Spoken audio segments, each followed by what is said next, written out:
It's 7 o'clock. I'd like to call the meeting to order. Invite everyone to please rise and join us in the Pledge of Allegiance. I pledge allegiance to the flag of the United States of America and to the republic for which it stands, one nation, under God, indivisible, with liberty and justice for all. Kathy, would you call the roll, please? Yes, Jim Dombeck. Here. Steve Nelson. Here. James Shiloh. Here. Julian Davey. Here. Michael DeVito. Here. Eric Jones. Present. Kristen Wren. Here. Quorum's present. Thank you. Are there any changes to the agenda as proposed? Is there a motion to adopt the agenda as proposed? So moved. Second. Moved and seconded. All in favor? Aye. Opposed? Motion carries. Is there a motion to approve the consent agenda as proposed? So moved. Second. Moved and seconded. Roll call. Davey. Yes. DeVito. Yes. Jones. Yes. Nelson. Yes. Wren. Yes. Shiloh. Yes. Dombeck. Yes. Motion carried. Well, we have the great pleasure this evening of being able to present some Spartan Awards. So without any further ado, let's get to it.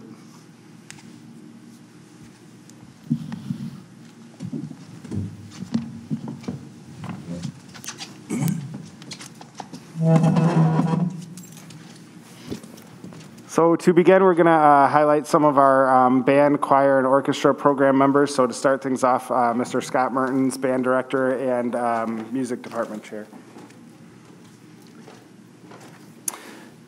Hello, it is my pleasure tonight to announce the names of those students who from Sycamore Middle School who were placed in Ilmea honor groups.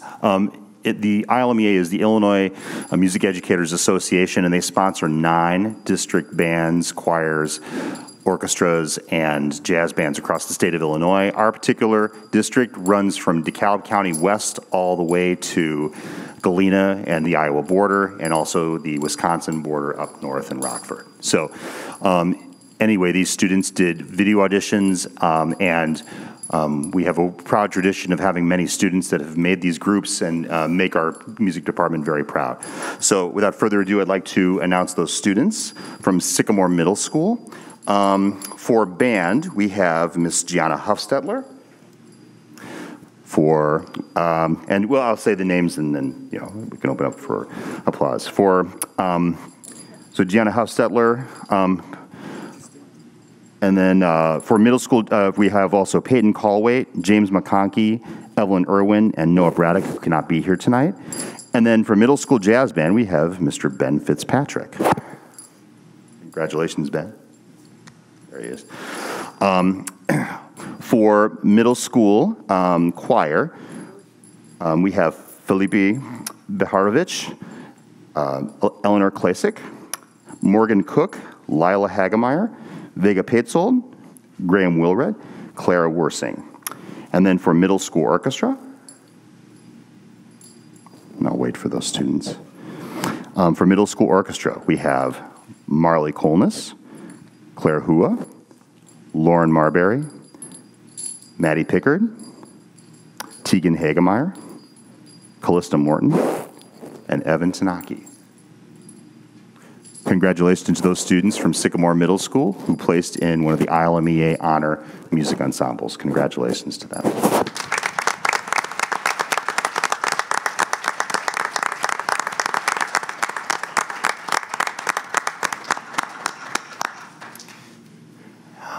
Next, we'll have Mr. Brian Kowalski, who will come up and talk about ACDA.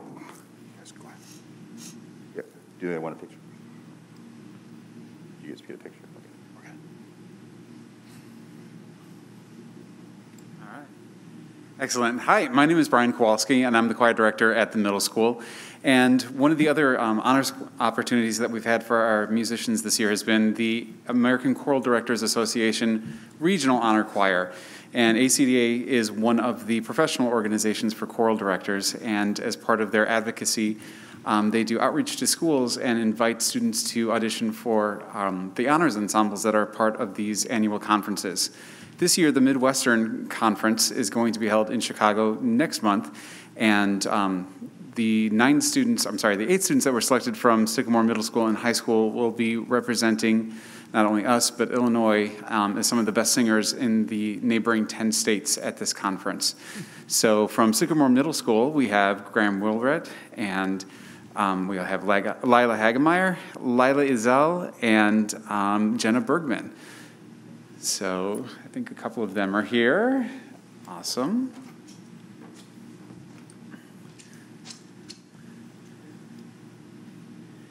And then from Sycamore High School, we'd also like to recognize Dean Farlander, Sam McDonald, Annabelle Christensen, and Cassie Shamoon. So if any of them are here this evening, they can come on down. So I'd like to congratulate our singers for that awesome and wonderful accomplishment.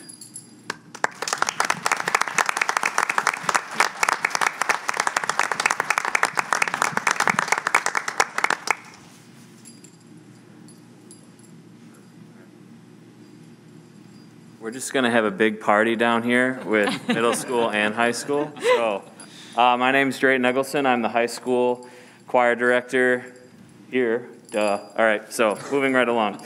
I am here to announce the Ilmea District Award winners from high school, and then after that I will announce our students who made it down to All-State who leave for Peoria tomorrow.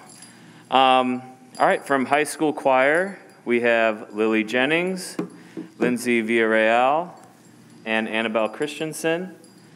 From high school orchestra, we have Sophie Briscoe, Emma Fredericks, Stephanie Kim, Bella Kirchman, Sophia Klasic, and I should have had Tanaki read this off. All right. Okay, let me suffer. Cool, that's fine. Next we have Yu Xuan Ni, Reagan Ni, Jenny Ni, Ava Peterson, Rita Wee. On viola, we have Emily Bykowski, Elizabeth Kleckner. On cello, Rebecca Allen, Delaney Baylor, Ethan Bodie, Luke Templin. And on bass, we have Daniel Boz and John Lacascio. Representing high school orchestra winds, we have on oboe, Elizabeth McConkey, on horn, Mitch Edwards, trumpet, Trygve Valeska, on trombone, Colin Warner and Sam Crutcher. Representing high school band, we have on flute, Avery DeReuter, oboe, Jake Rundle, clarinet, Chloe Harbeck, trumpet, Aiden Sam, horn, Aiden Dempsey, percussion, Grayson Decker. And then in the high school jazz band, we had on trombone, Colin Warner. Let's give our all-district members a round of applause.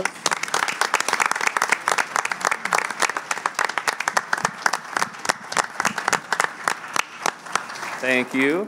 And then tomorrow, as I said, we are venturing down to beautiful Peoria with, I think it's 13 All-State students. So these are people who, in their district, they scored the highest scores, and to move down to perform with some of the best musicians in the whole entire state.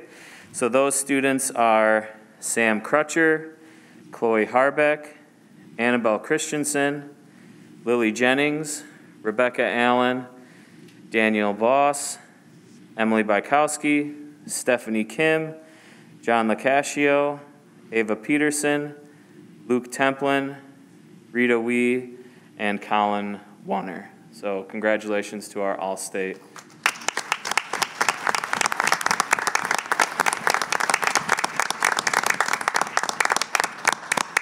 And that's everybody. Nice job.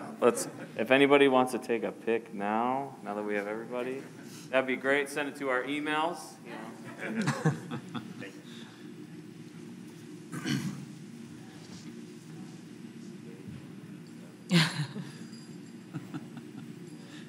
All right, go.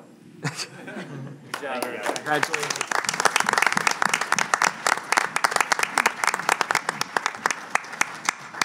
While we're transitioning, just briefly, I just want to recognize the teachers who are with us here this evening, Mr. Mertens, Mr. Tanaki, Mr. Eggleston, and Mr. Kowalski.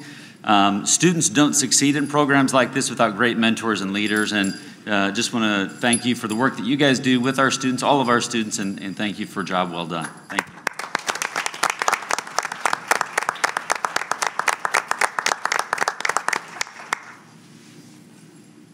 Good evening. My name is Justin Drennan. I'm the Dean of Students and Athletic Coordinator at Sycamore Middle School. I'd like to take a moment to next recognize our middle school dance team. The girls transitioned to having a new coach this year, did an excellent job keeping up that high standard, and again won the NCJC Conference Championship. So we wanted to recognize them tonight.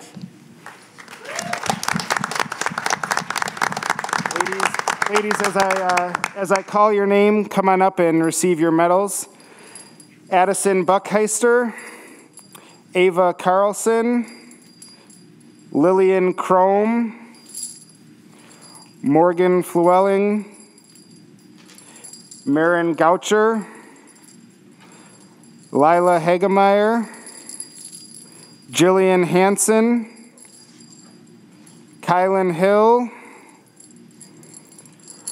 Brooklyn Callwhite, Peyton Callwhite. After you get your medals, just line up along the front there, ladies. Claire Lancaster, Harper Lundeen, Mia Unken, Ava Setchel, Natalie Spector,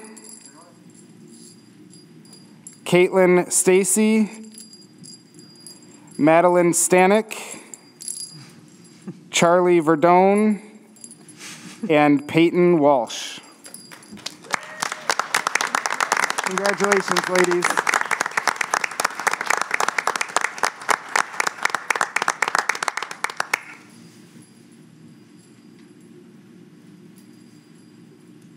You guys are good. Have a seat. Thanks.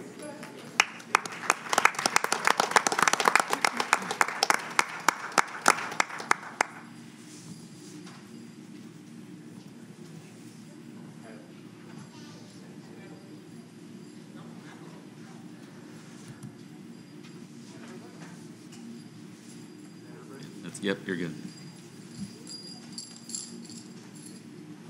No fall sports.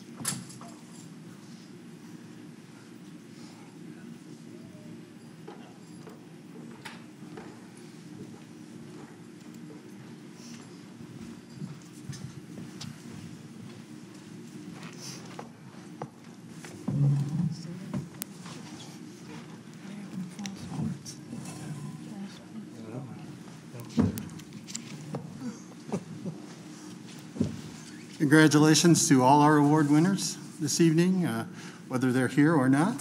We appreciate their performance and the way they represent Sycamore when they compete to the rest of the world. Next item would then be audience to visitors. Is there anyone in the audience this evening who would like to address the board?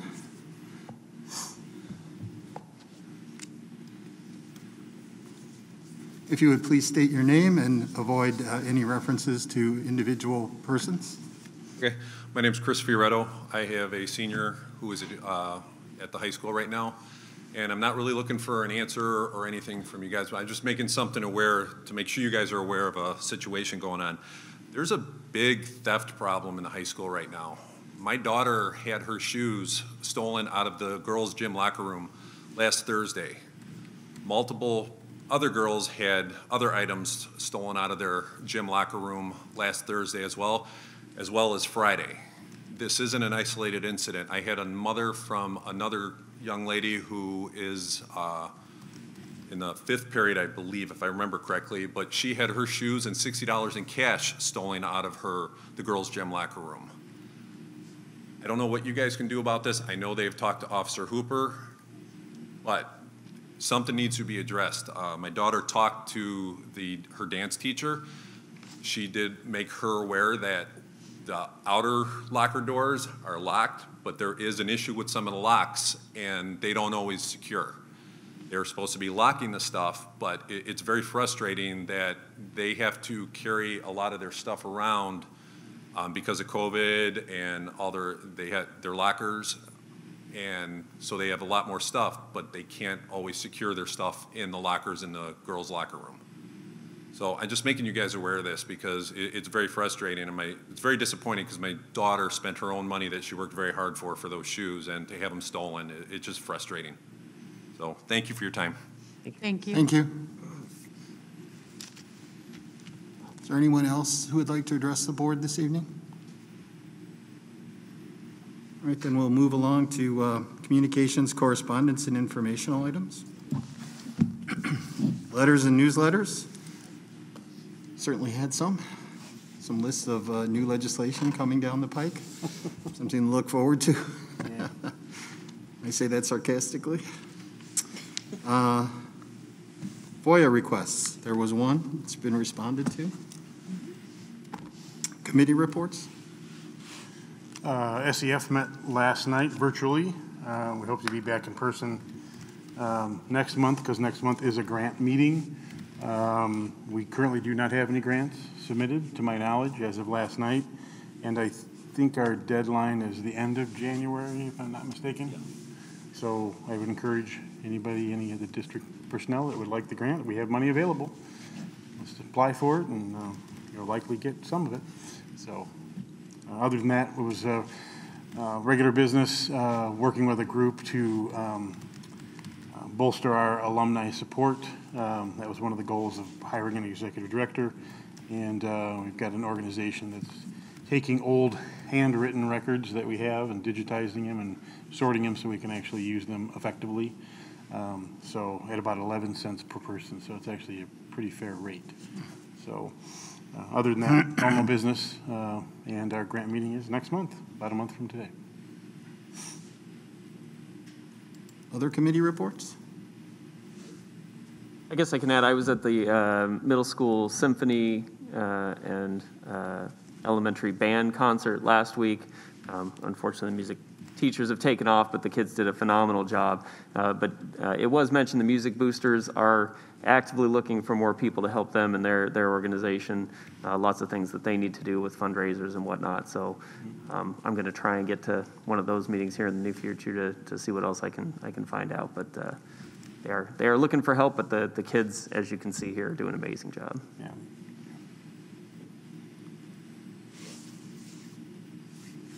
Other committee reports? Anything else? Suspension report? Looked like the high schoolers needed Christmas break. Yeah, it looked like there was a little tension there right before. Yeah. Next item then is Assistant Superintendent for HR. Mr. Reinick was not able to be here with us this evening, so it's my pleasure to introduce Mr. Balster and Mr. Drennan, assistant principals at the high school and middle school, respectively. Some of you may remember a few years ago, Senate Bill 100 was passed that had some implications for how students' behavior is addressed at school and what's allowable, what isn't, implementing restorative justice and some other aspects. Nobody is more familiar with these probably than Mr. Balster and Mr. Drennan because that's part of their jobs at the middle school and high school is working with students on their behavior. So we couldn't think of any better experts to come and give us a refresher, as is legally required to do so on Senate Bill 100. So I'm going to turn it over to Mr. Balster. Thank you.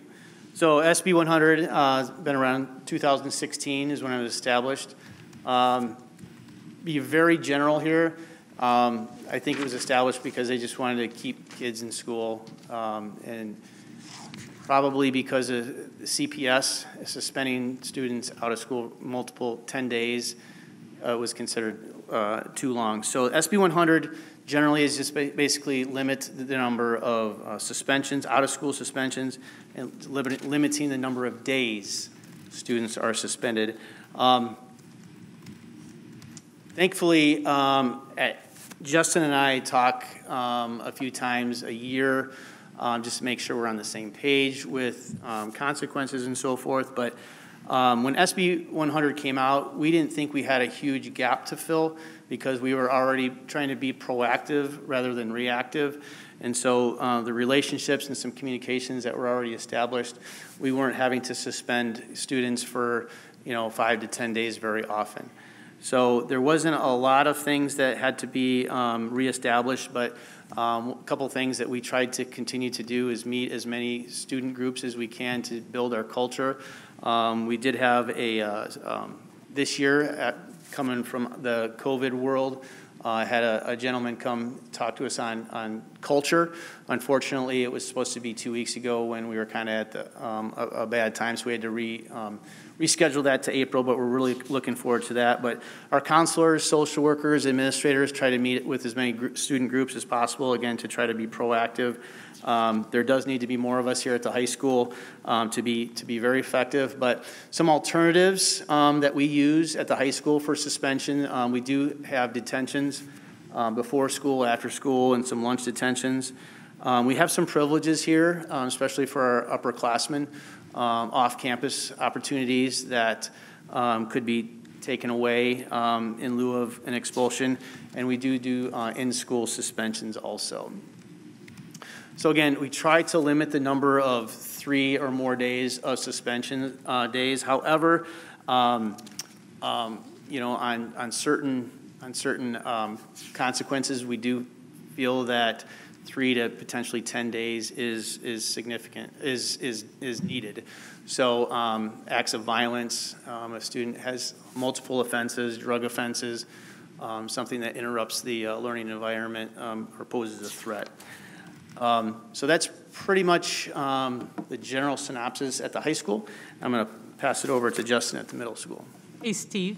Can I just ask, that last slide you had up about what qualifies as an over 3-day suspension, Has that changed because of that bill? Or was that always kind of? So before the bill, I think a lot of schools were suspending 10 days for some nonviolent acts. We weren't in that realm really. We tried to maybe do, less days with something along with it, like YSB or something, an alternative to that 10 days. 10 days is a long time. And so I can count on maybe one hand, the number of 10 days we've had in the last couple of years. Large fights or something that really disrupts the learning environment, a weapon, things like that, would potentially do a 10 days. So we weren't using that here. So again, like I said, it wasn't a huge change to us. The SB 100 bill wasn't a huge deal. Okay, thank you. Yeah. So over at the middle school, some of the things that we've put into place and continue to carry on that were already existing and in place, but we've really upped our focus on the MTSS team and how we can be more proactive than reactive. So we have this year, we've moved away from our reminders that are given out for minor classroom behaviors that were previously recorded on a sheet of paper still, then turned into a secretary who then had to enter them into a system. And we found that that system was just not an effective use of time. Students were getting called down for behaviors that happened a week ago. There weren't very good codes on that paper to let us really have an idea. I'm seeing students and I'm trying to tell them, hey, you've got reminder points for behaviors, but I can't tell you what those behaviors are. So this year we integrated a Google form. The teachers can fill that out in the classroom in the moment. We immediately can see that in the dean's office. The school counselors can see that immediately. It's shared throughout the building.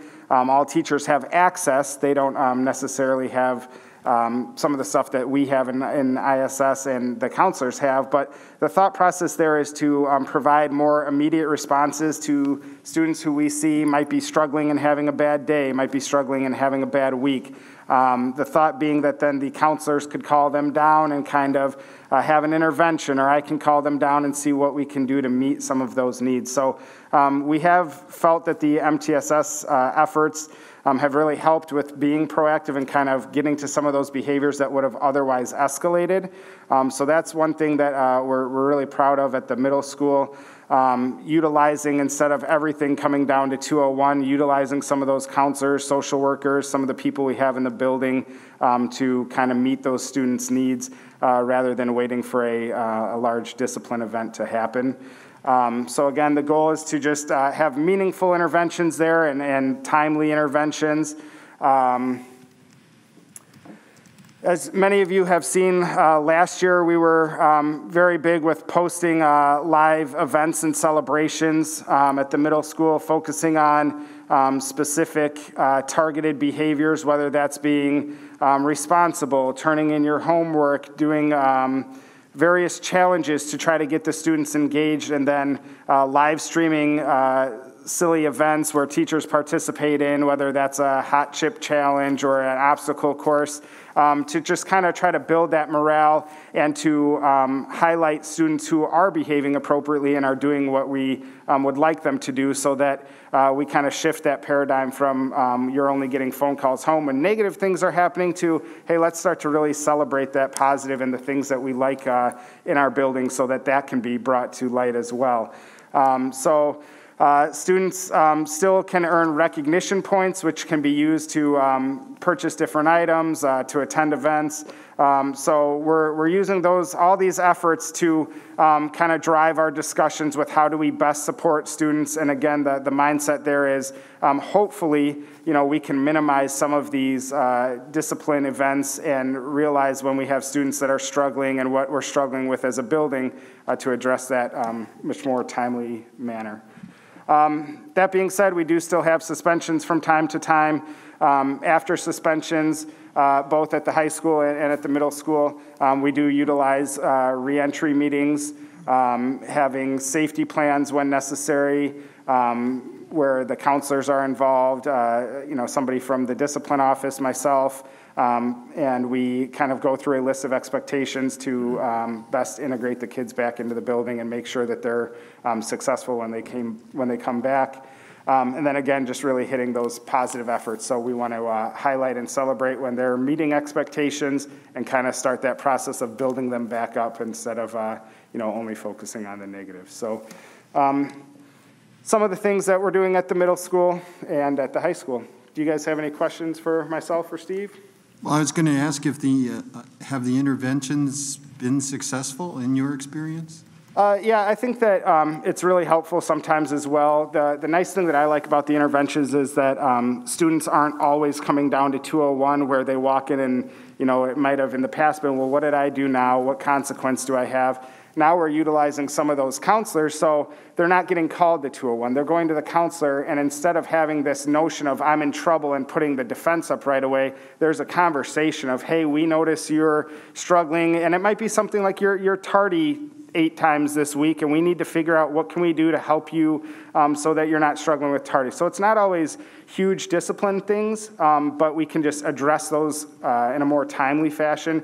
I think, the counselors have really been helpful in addressing some of those things and coming up with those plans with the student of, hey, maybe you need to keep your binder in the classroom if that's what's causing you the trouble, run into your locker beforehand. So they're relatively minor things, but those minor things prevent larger discipline issues or discipline issues from happening in general. So I think that that's been very effective, yeah.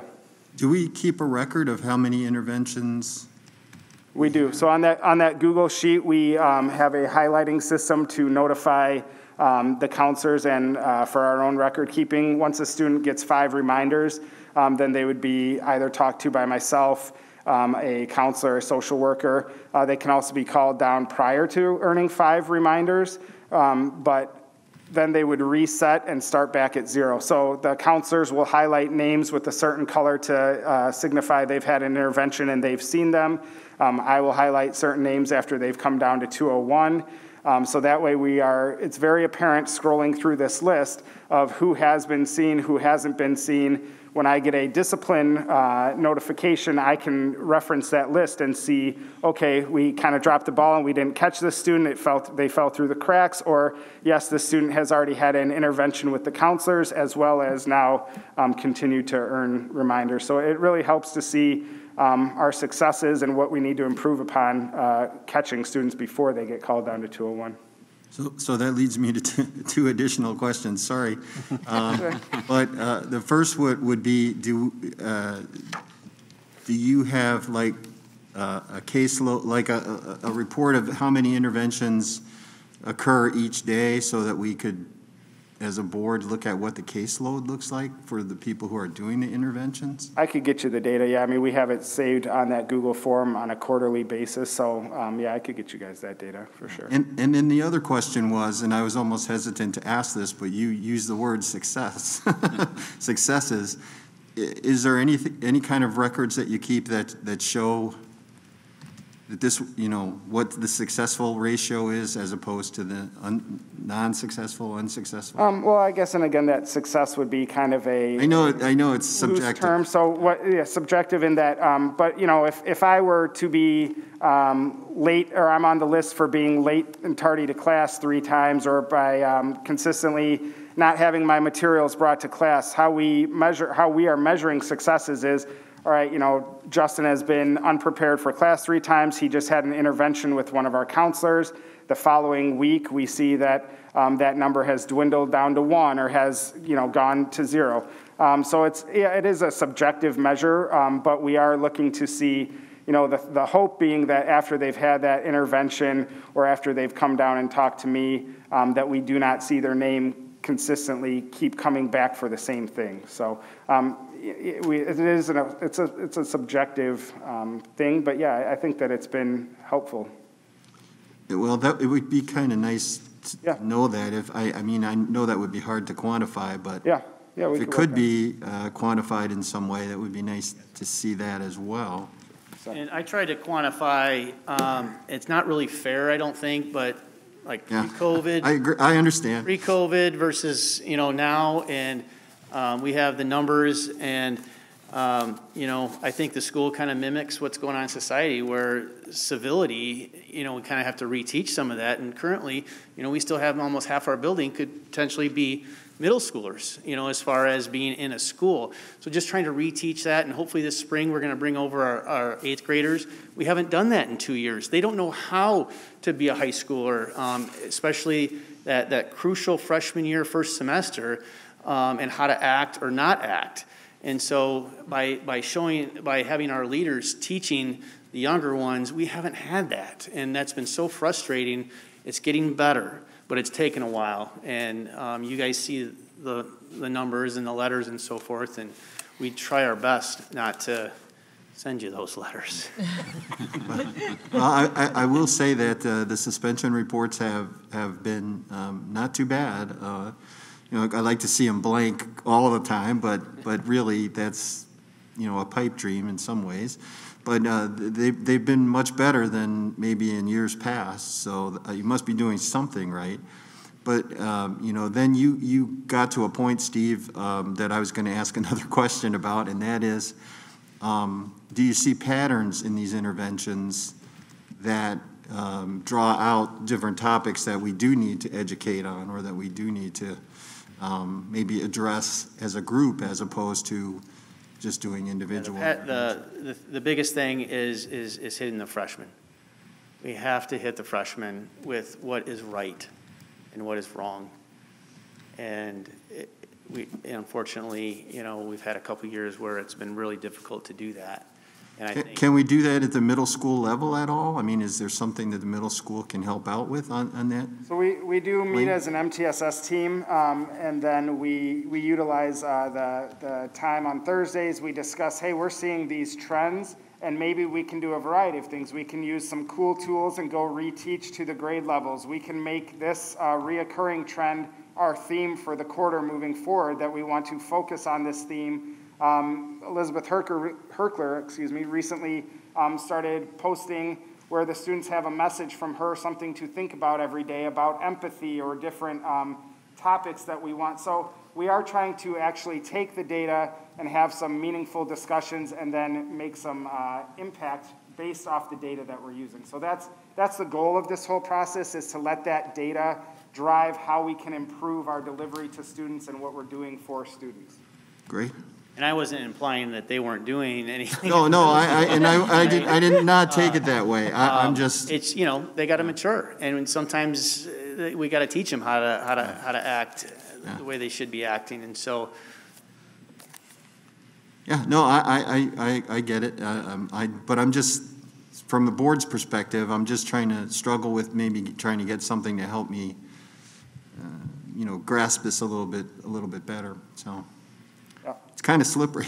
It's not easily quantifiable. So I've got a quick question too. The social emotional learning piece in stretch time at the high school, how present is that still? Is that something that we've kind of scaled back? Is that effective? What have you guys been saying? I would say we need to do more of it. There's been some pieces here and here that we're hitting, whether it's assemblies, whether it's videos, whether it's talks. But in my opinion, it probably should be monthly, if not weekly, just a little bits and pieces. And we've tried to look for some, canned programs of what we can do, and we're still in the process of really hitting a good one for next year.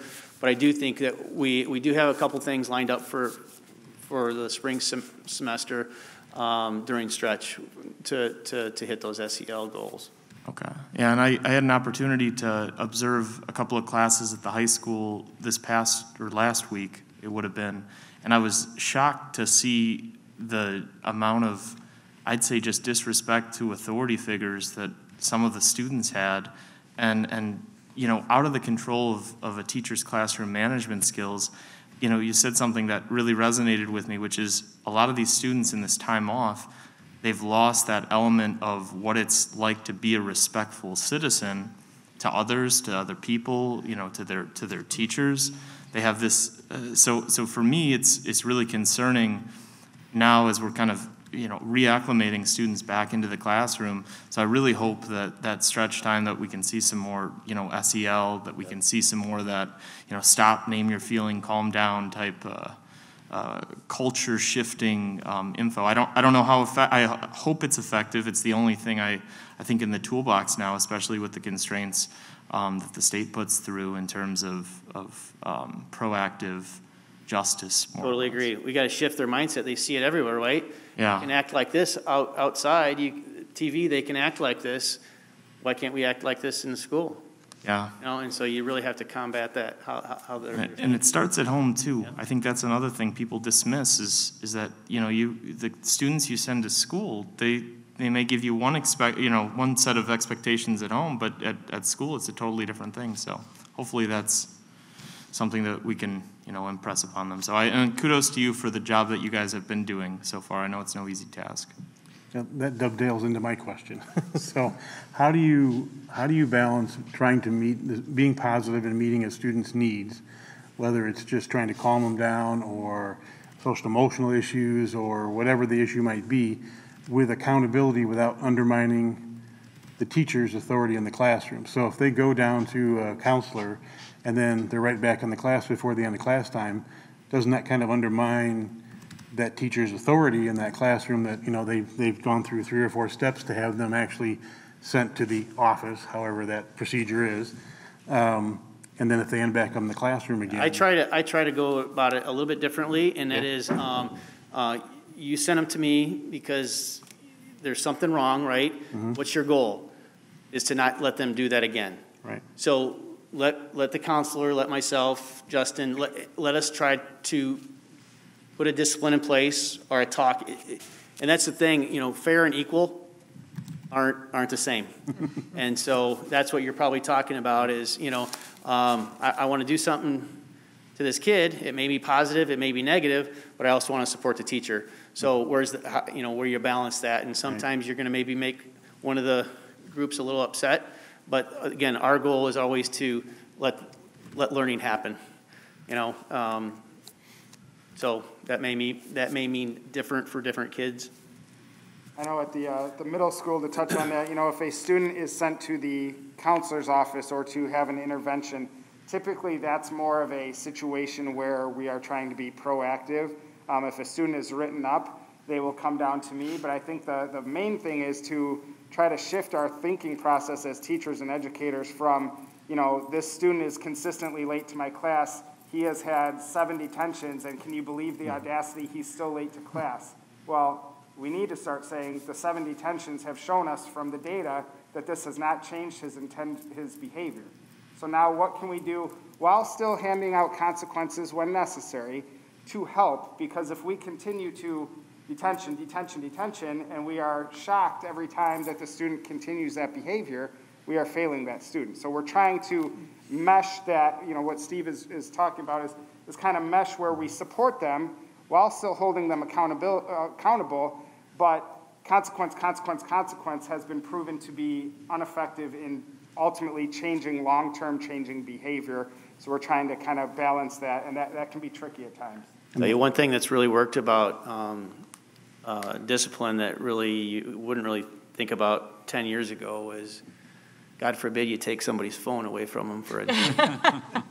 Tell you what, you're going to see a huge change. Take their phones. Now, you got some issues with that as well, but a lot of times that at the high school at least, it's a big deterrent. Yeah, I mean, then the balance is what I'm kind of talking about, because we want to help that student get through that issue, but not at the sake of disrupting class on a continual basis for the other 25 kids in the classroom. They're just as important as that kid. So I'm asking, how do you balance that? Yeah. Steve, do you still, or both of you, do you still use KEC as an alternate at all when it's just a constant, things aren't getting better and you have no other choice?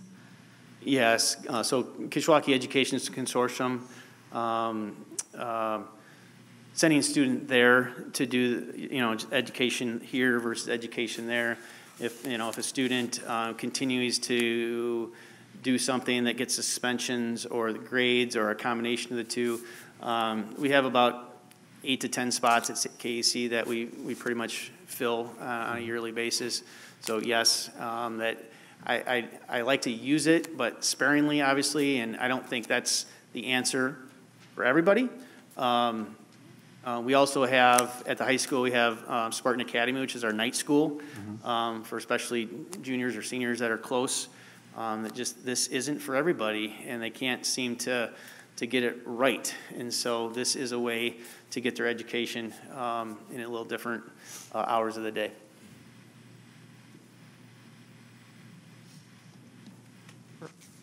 In rare fashion, Jim stole all the mic time and took all my questions. So, my only request of you is, as we approach budget time and we start to look at things, is just being proactive with us with what resource requests you have that are going to help you to be effective, and whether that's a thing or a program or a rule change or whatever's going to help you be effective. I think that this is it's at least a priority for me, and it sounds like it's a priority for everybody else, especially the social emotional and trying to get kids back to whatever our normal is going to be next year. But we need to empower that to happen. So just keep us in the loop on what we can do to make those things. And if that's banning cell phones, let me know. That sounds good. I wasn't. Ryan Hooper's here, does a great job working with us. I would say we do need a dean of students at the high school. Our administrative ratio has been the same since we've been about 800 students, and I think Julian could attest to that. We're thin. I'm running about 8 miles a day due to my pedometer and just, again, adult eyes everywhere. Adult eyes, well, if there's only a few of us, I can't be everywhere, so I'm running. And so it just limits what else we can do to support teachers or being in the classroom. Right, and I think we need definitely to be looking long-term, maybe not just what's the solution for next year, but what is that 4 or 5 year solution, and some of that's going to be resources. I know we had the privilege of having a tour with Mr. Ekstrom the other week to see some of the infrastructure needs, at least at the high school level, as far as lockers, and Mr. Fioretto's comment, and and at least helps us to understand what those needs are, so that when we're prioritizing, we at least know how to weigh the importance of those requests. So again, more information, just keep it coming, and thank you for what you guys are trying to do to make good citizens out of our students, along with obviously the teachers who are doing the heavy lifting in the classroom. So. Actually, I'm glad you said that, because I just assumed there was a dean. I didn't realize you were wearing that hat as well. And I don't know if you're wearing assistant, principal and dean, but I just remember your day was, any dean we had was just a constant 8-hour, constant kids all the time. I don't know how you're doing it. I really don't. I can understand why you're exhausted. So thank you. Anything else? Anything else for you gentlemen? Does it for us. Thank you guys for your support. Okay, thank you. Thanks very much. Next item then would be Assistant Superintendent for Business Services report. Thanks, Jim. I have a couple guests here tonight. I'm going to invite Chris down from Shales McNutt. He is our project manager that we've been working with. We also have John Shales out there also. Thanks, John, for coming. So Chris is just going to review the process for our 2022 summer construction bids, very similar to what we did this past summer. We've got a lot more different types of projects this year. I know we spent some time last week. Mark was able to share some information on what we're going to be doing this summer. So Chris will share that process, what our bid results were, and then what our budget is going to look like for this coming summer. So I'll turn over to you, Chris. All right, very good. Good evening. So for this bid package for this 2022 capital improvements project, we did solicit bids from 92 qualified trade contractors, pre-qualified trade contractors. We did end up with 8 trade packages. We did have multiple bidders for each trade package. After the bid process, we had opened bids on January 12th of 2022. We did hold scope review meetings with each of the apparent low bidders, and actually in some instances multiple bidders in certain trade packages, because depending on the alternates that would have been taken, it would have changed who the low bidder was. So with respect to that, up on the screen there is our list of apparent low bidders that are qualified and have passed the scope review process. They do understand the scope of work, the schedule, and the requirements for the project. So overall construction costs, it puts us around the $7,132,786 for 2022 capital improvements. We were able to accept 2 alternates and still come in under budget. We accepted alternate HS-1, which is some drainage and repair work for the high school bus lot, and MS-1, which is air conditioning for air handler 3 at the middle school, which covers the gymnasium. So those are also able to be included and stay within budget. The next page is the overall project budget. So to give a brief overview of where we started, we had approximately $19,500,000 for the overall improvement projects over the multiple years here. We anticipate the 2021 renovation costs coming in at $8,838,737. So that leaves a remaining project budget of $10,661,213. So we're approximately, including the alternates being accepted, $220,213 under budget. So that's good news. Mm-hmm. Does anybody have any questions? Those numbers, I assume, on here also include that 10% contingency right now? Correct, yes. So we could essentially get some of that money back. Correct. Yes. Yeah. Mm-hmm.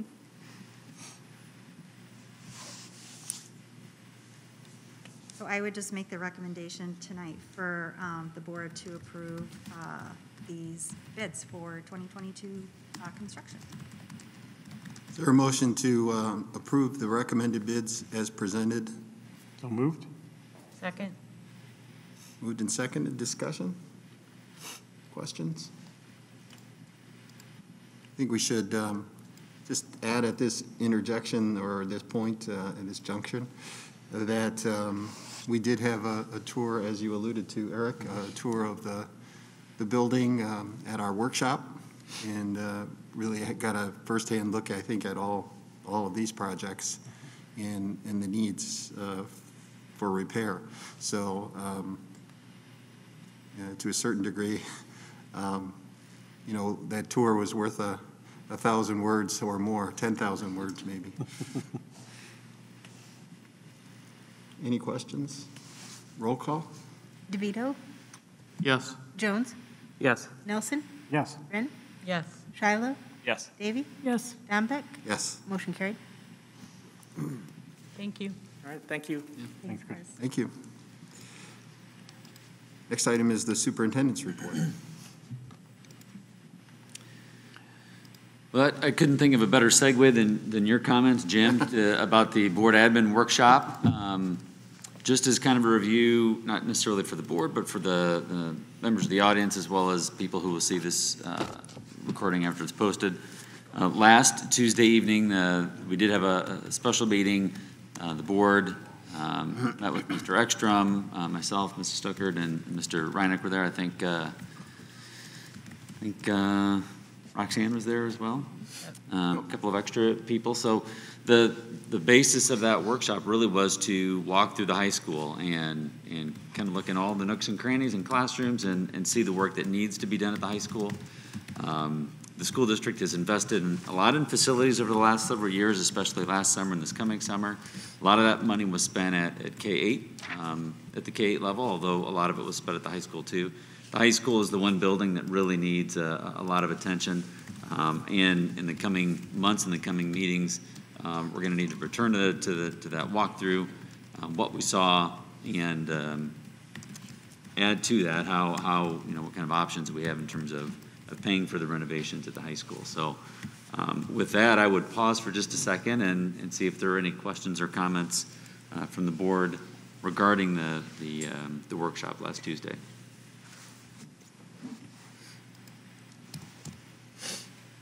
No, I agree. I thought the walkthrough was enlightening. And I found myself wishing that we had done it years ago, and as part of being a new member, that they would walk through our buildings, and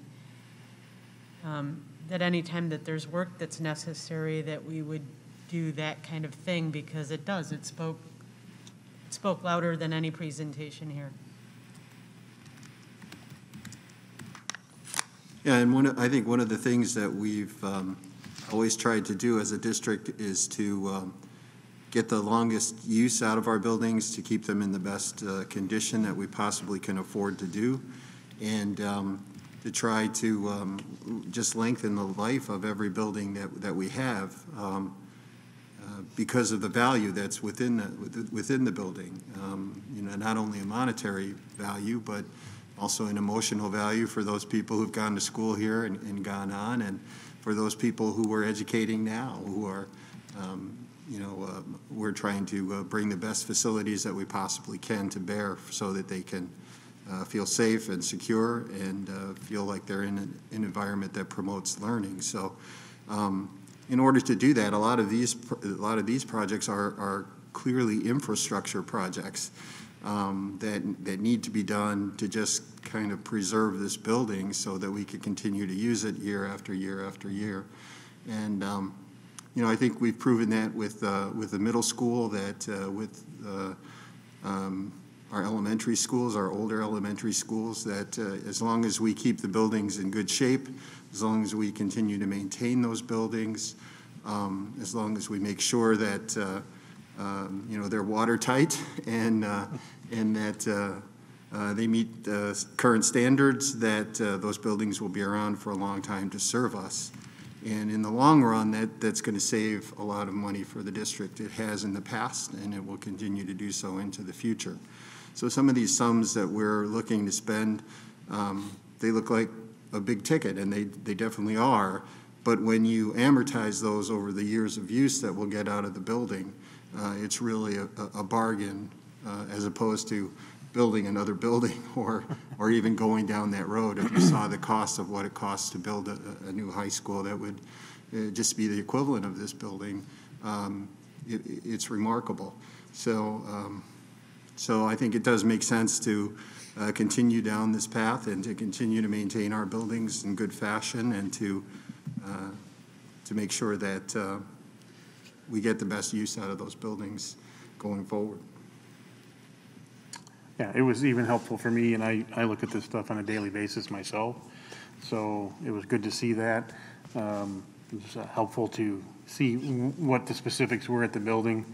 I think it's also important to note, though, I know we kind of said I wish we'd have done it years ago, which have been fine, but years ago we wouldn't have had the resources to do anything about it.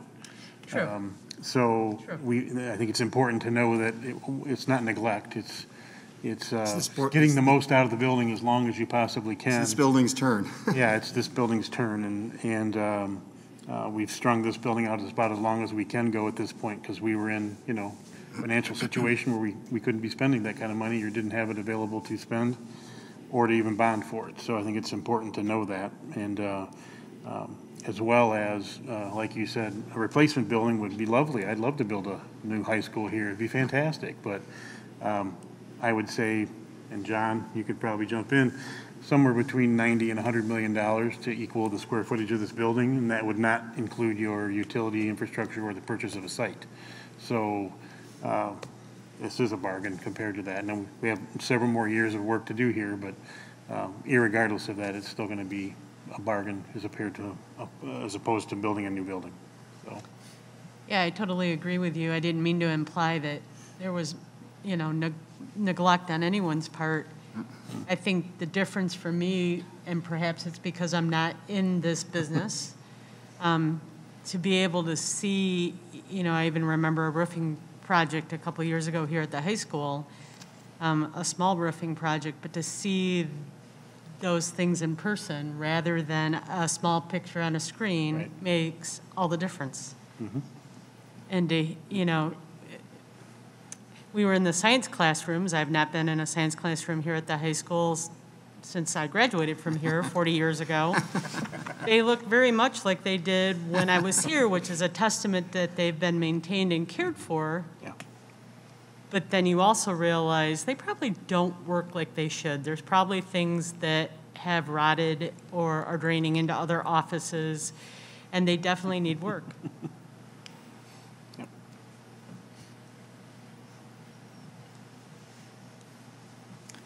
Well, this won't be the last time we talk about the high school. It was nice to walk through and see things. It is going to be a topic of conversation coming up. There is some work that needs to be done and some planning that needs to be done to get that done. So with that, I'm going to shift gears and move on to the next agenda item under my report, and that happens to be policy revisions. I forgot how many pages there were. Steve, do you remember? 318, and we're going through each one tonight, right? I didn't plan to go through all 318 pages of press policy revisions. I will say that Jim and Steve and I met, not last week, the week before, to go over all of those 318 pages. A lot of information in there. I believe it was available for the board in the board book. This is first reading tonight, so no approvals. No votes tonight, but at this point I'd turn it over to Jim and Steve for any comments they'd like to share about the policy revision. No, having read most of it, there literally was only maybe a half a dozen choices that were actually given to us in that, and one significant new policy. So it's kind of the same old, just a large slug of it, and I suspect that the next couple of press reports may not be quite as big, but they'll still be substantial because there were so many bills passed last year. So, it was a lot to go through, but unfortunately the majority of what you read you couldn't do much about. So. Yeah, and I think that in the packet we had a good summary of kind of the salient portions we've taken out of there and given you kind of the executive summary. Mm-hmm. And you can see there were very few options that we actually had, I think for the most part, we didn't really take any of those options. We continued to go down the course that we have in the past. And of course, then there's that new policy on abuse prevention. So as Steve said, there's not a lot of room for us to make changes to what's in this packet because the legislature's already kind of done that for us. So, yeah, but rest assured, we did go through all of those pages and all of those words, and it took a long time. It was. I'm a little nervous about what's to come yet because there's so much legislation that was passed last session that I think we're going to have a few more packets that are this thick or thicker as we go forward. So we'll continue to slog through those, but for now, we have this package in front of us, and you have our recommendations, and we have a first reading, and we can leave it out there for our next meeting for a second reading. Right. The one thing I would add is I don't remember how many years ago it was now, 10 maybe, that we actually got tied into press because we used to not do press. It was back when Dr. Reeson was superintendent. So maybe 12 or 13 years right. now. But I can't imagine going through this past year's legislation without press, even though sometimes they're frustrating in some of the changes that they want to make that are just minor. I can't imagine trying to, as Jim said, slog through that on our own without press input. So it's a well-invested money on that service. Back then, we were lucky to get one or two pieces of legislation that affected education from Springfield, and now we get, well, a plethora. A lot. That's really my report for this evening. All right. I don't know if there's any questions for us, or we can move on to the next item then, which is open discussion and future agenda items. Any open discussion or future agenda items? Based on what you talked about at SEF last night, not necessarily the next meeting, but maybe in either late February or early March, before spring break, we want to do an update on shield testing and how it's going and what's been good or bad about it, and especially depending on when we implement K-5. Yeah, so real quickly, just for the rest of the board as well as for the audience and people viewing, thankfully, COVID numbers have gradually come down. We're not where we were prior to the surge, but we're moving in the right direction. At the same time, we've implemented shield testing. That's the saliva-based screen testing. We've done that at the middle school and the high school. Not without bumps in the road, but really the feedback from Zebra Health, who administers that for us, indicated that it was really a pretty smooth implementation.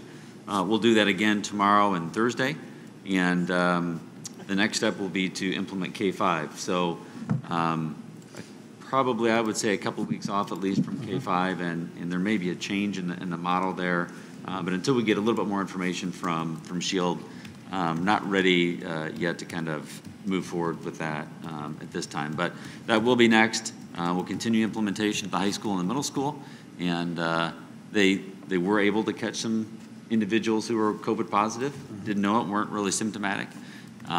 So that helped ensure that we were minimizing, opportunities for transmission and exposure and things like that. But yeah, I think get a couple more weeks into February, maybe do kind of a larger update on SHIELD and how that's gone. Yeah.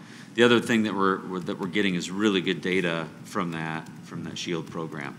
The number of positives at the two schools. And we're just a week in, but as time goes on, I think we're going to have access to a lot of data that we can share with the board and the community. Can you speak to how the rollout has gone as far as the opt-out process? And I mean, there was some feedback, but very few pieces, but some feedback that maybe there was some confusion over students getting asked if they had opted out when maybe they didn't know what their parents had elected, that sort of thing. Can you talk just broadly about, is that a prevalent issue? Have we worked out all the kinks in that? So with about 3,600 students, everybody was opted in to start with. That was part of the plan. And then we gave parents and guardians 3 opportunities to opt students out. And we still would get requests to opt students out, kind of trickle in between. There was kind of a lull between the last message that went out prior to Christmas break and then the implementation of the process. I can tell you that Corey Mock especially invested a lot of time in working through the roster and making sure that students who were requested to be opted out were opted out. This is not a heavy-handed kind of process either. So if students aren't comfortable, our approach was if a student says they don't want to test, if they weren't comfortable, we weren't pushing them through the line to make them do that. There were a couple of instances where parents wanted students opted out. For whatever reason, that communication didn't get to the school, at least in a timely fashion. As soon as we knew about it, those students were opted out. But it was really just a handful of students, is my understanding. And whenever there was reluctance, we respected that and I believe contacted parents. I'd have to confirm that.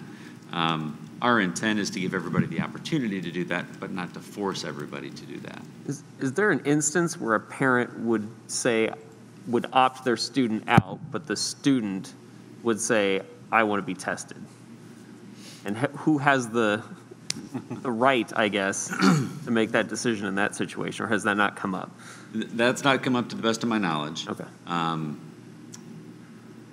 There have been instances over the last, I would say, year and a half with COVID in general that students may have been more willing to comply than maybe parents were comfortable with.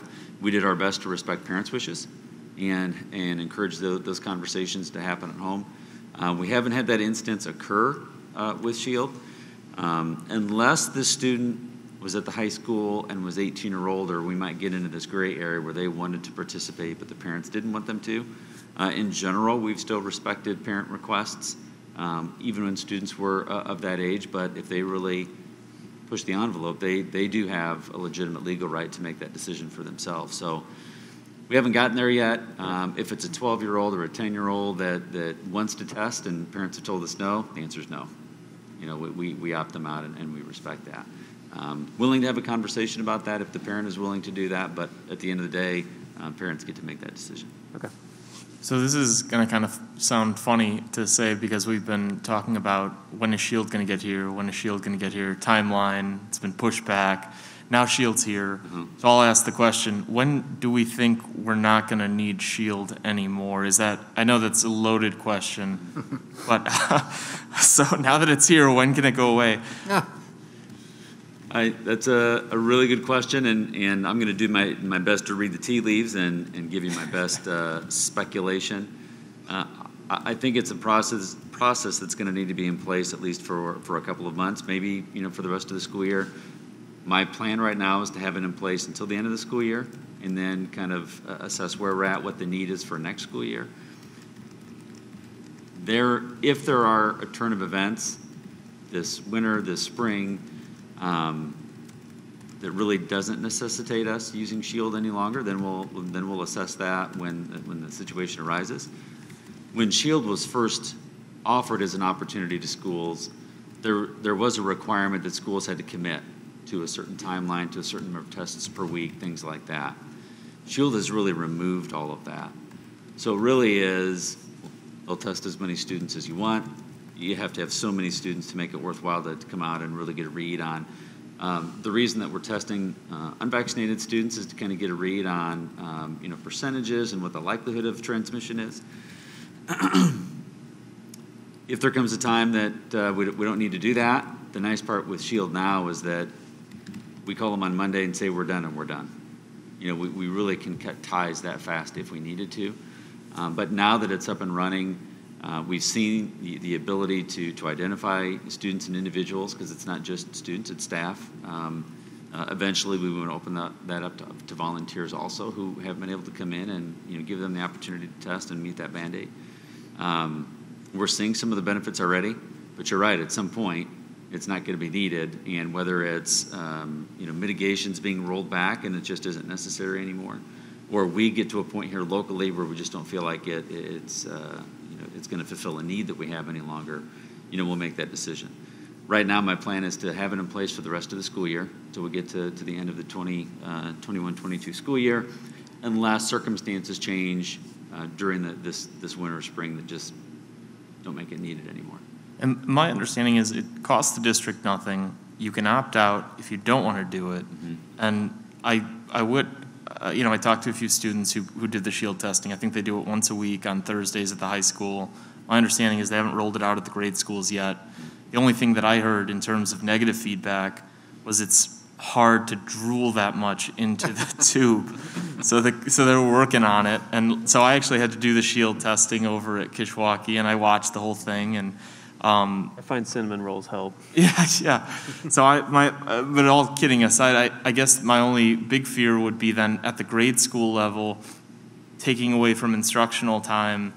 Hopefully it's not a huge detriment. Maybe that, I don't know what level of coordination the shield professionals have to try to help along, a first grader to drool into a tube here. But I'd be mindful of that. I'm interested to see how well that plays out. So our fingers crossed. Zebra Health, who administers the shield program for us, they've implemented this in a lot of different situations. They feel really comfortable working with students or individuals of all ages. However, that may be one of the changes in the model at the K-5 level, is that doing the testing in school may not necessarily be the approach that we take if there's some things that we're waiting for final approval on.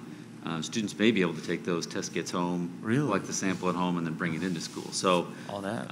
We think that's coming, but we're still waiting for final approval and kind of dragging our feet a little bit, because we don't want to go through the process of working out students getting to the gym or a common area to collect those samples, and then this other opportunity to collect those samples in a different way that's a lot easier comes about, and then we kind of take that all away. So stay tuned. There may be more information on that hopefully soon, but I think you raise a really good point, and if things work out the way that we hope they do, that may not be an issue.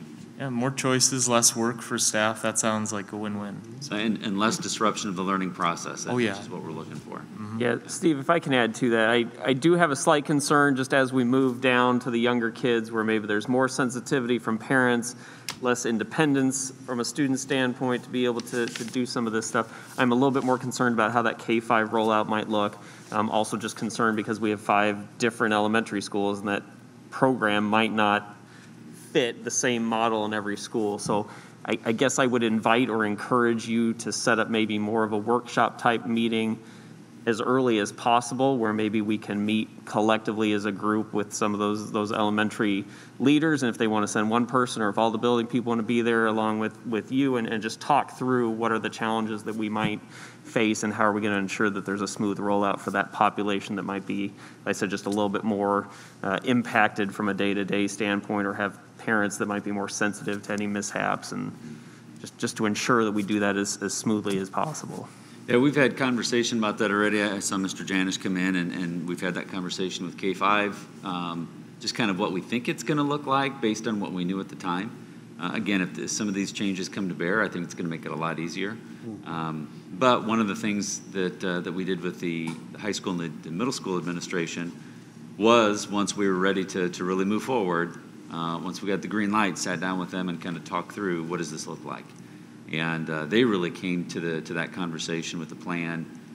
Really hadn't been anything we talked about before, but they'd obviously been talking about it internally. Came together, had that conversation, and so to your point, I think having that conversation together and being able to bounce ideas off of each other is a good thing, because even in that meeting with high school and middle school administration, we identified some things that we really hadn't thought about, and then brainstormed a solution. So as we get closer and all the parts of that program are finalized, we'll have that kind of conversation and make sure that we're covering all of our bases. Yeah, thank you.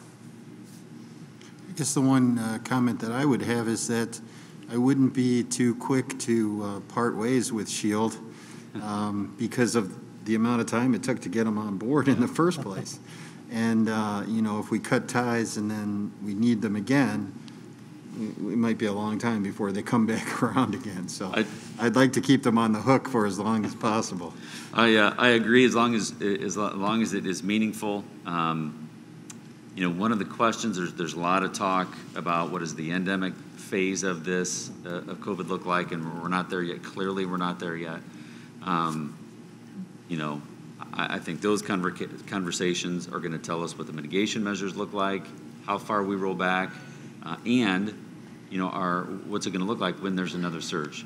There are surges of over the years as an administrator. I've seen surges in influenza and other illnesses. How are we going to react when that happens again with COVID? It's not if, it's when. And are those sorts of testing procedures going to be needed? And if so, we really need to consider whether or not we're going to let those go. So I think that's a really good point.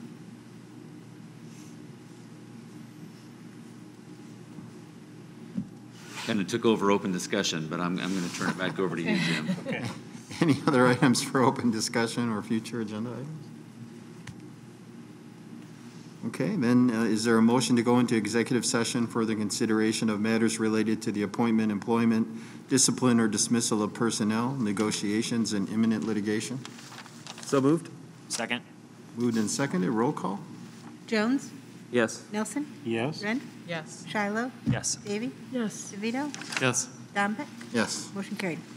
All right, we'll take a few moments to go into executive session, and then we'll return for our final votes.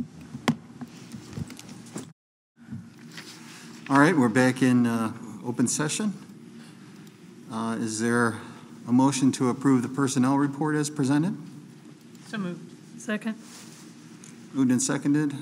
Roll call? Nelson? Yes. Ren? Yes. Shiloh? Yes. Davy? Yes. DeVito? Yes. Jones? Yes. Dombeck? Yes. Motion carried. Is there a motion to approve the resolution authorizing approval and execution of the addendum to a settlement agreement? So moved. Second. Moved and seconded. Roll call? Ren? Yes. Nelson? Oh, excuse me, Shiloh? Yes. Davy? Yes. DeVito? Yes. Jones? Yes. Nelson? Yes. Dombeck? Yes. Motion carried. Is there a motion to adjourn? Motion. Second. Moved and seconded. All in favor, say aye. Aye. Opposed? We are adjourned. Thank you.